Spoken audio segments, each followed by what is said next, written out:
जानिए कौन कौन सी वे चीजें हैं जिन्हें टीवी पर नहीं दिखाया गया रामायण में।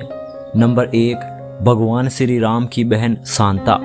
मित्रों, टीवी पर रामायण में 4 भाइयों का ही जिक्र देखने को मिलता है, परंतु वास्तव में राजा दशरथ के 4 पुत्रों के अलावा सबसे बड़ी एक पुत्री थी जिसका नाम शांता था। शांता राजा दशरथ और कौशल्या की पुत्री थी और दशरथ की पहली संतान थी। एक बार जब अंग देश के राजा रूपंद और उनकी पत्नी अयोध्या पधारे तो उन्होंने शांता को अपने साथ ले जाने की इच्छा प्रकट की।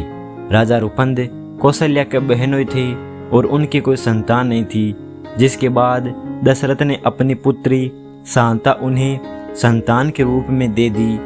वे उसे साथ ले गए और ठाट बाट से उसकी परवरिश की। नंबर 2, 14 वर्ष नहीं सोए थे लक्ष्मण।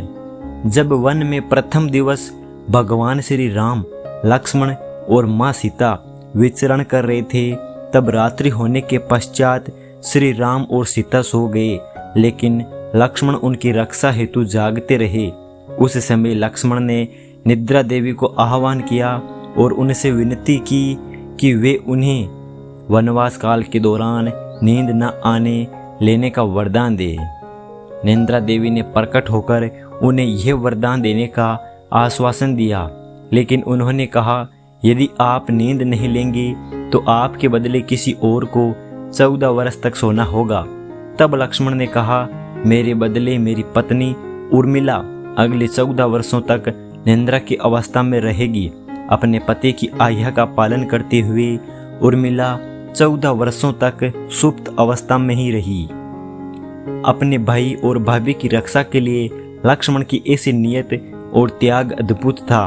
अपने भाई की रक्षा करने के लिए लक्ष्मण जीवन में हर कठिनाई प्राप्त करने के लिए तैयार थे।